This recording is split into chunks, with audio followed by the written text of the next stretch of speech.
Um, I think one of the things that probably surprised my kids and my friends the most was when I got into municipal politics. As a as a hippie, come back to the land, spiritual person, uh, it was almost de rigueur to resist the establishment, and I had not much interest in politics at all. But when we moved up here, um, I had a little more time, and I got a little tired of touring with the opera company. And one day a neighbor came to visit me, and he said he had been a counselor, county counselor, and he said, some of us around here are concerned because there doesn't appear to be anybody running for county council that is capable of handling it. And he said, you look like you got lots of time. Wouldn't you like to do it? And my first reaction was, you got to be kidding, man. It's the last thing in the world I thought about. But I started thinking about it, and I thought, that would be quite an adventure. And so I decided to put my name up, and I got the nomination papers, and I went around and talked to a few people. I didn't do very much campaigning. I didn't really think I had a chance to win. Hippies were not generally considered to be political candidates in this part of the world, this redneck world. Anyway, to my surprise, I got elected to the county council, and it was quite a learning curve. I didn't know the county that well, and I certainly didn't know very much about municipal politics, but I was interested, and I worked at it, and there were a few things that I had done which turned out to be very useful. I'd done a lot of group work. I'd led some groups, encounter groups, and meditation groups, and discussion groups, and that sort of thing. So I had some idea how groups worked, and that became very useful in the council. I especially stressed the fact that to make councils work, you had to try your best to get your opinion across and to persuade people. But once the vote was taken on any issue, then you drop it. You don't keep on pushing it, and you don't try to politicize any issues outside of council once the decision's been made. And that turned out to be probably the most important principle. The second election, after I got elected again as councillor, the council voted me in as reeve, and I served as reeve then for 12 years. And I found my ability to understand group dynamics really useful under those circumstances. It was wonderful being in a position to make things happen, and I did successfully persuade council to do a number of new things. We totally reorganized our waste system, for example, and created a very good recycling system. We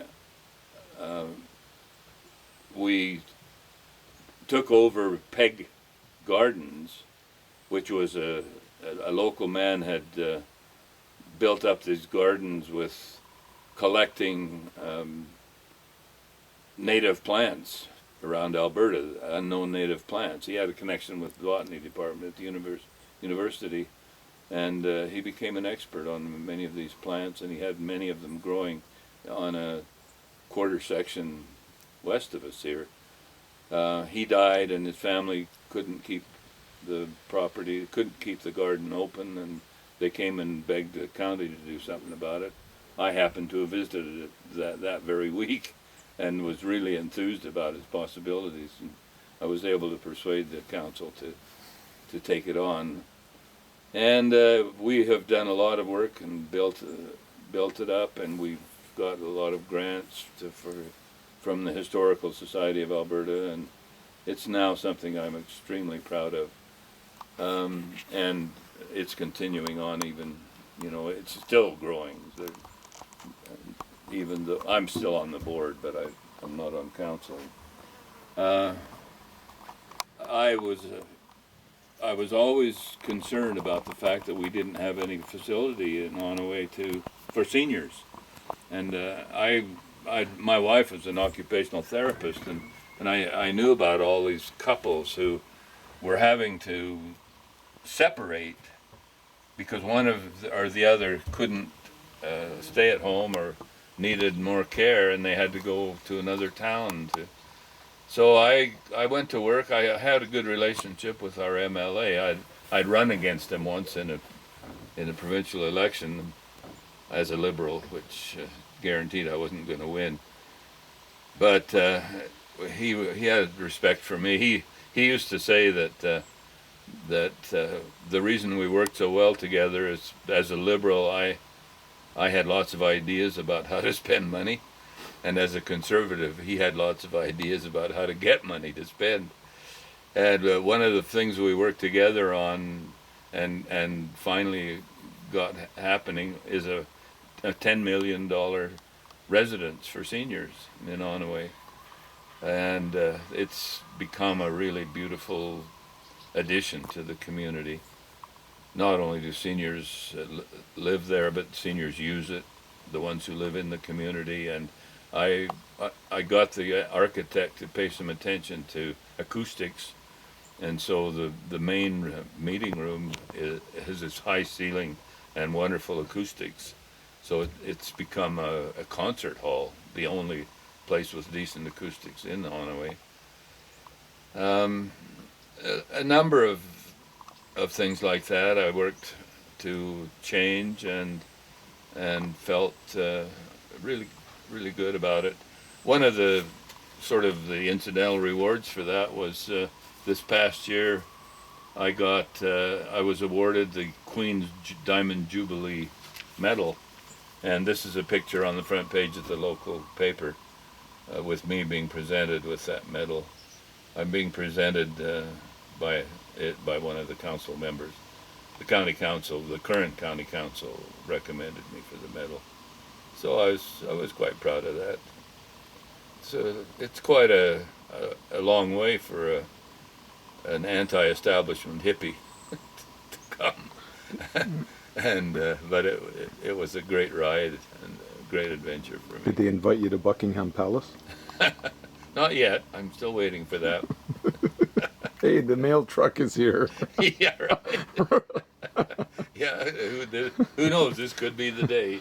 And there were some other senior homes that you helped to build also in other towns in the county. I not only paid attention to Onaway, we needed a new one in Mayerthorpe, which I was instrumental in getting going, and also in Whitecourt. And in all cases, it was my good relationship with our MLA that made these things possible. Seemed like he was able to get a lot of funding for the area, and we went from being one of the least accommodating for seniors counties to one of the best equipped. And I have since, I visit there quite a bit, and I've seen so many old couples go in there that would have been separated. So that in itself makes it worthwhile, I think.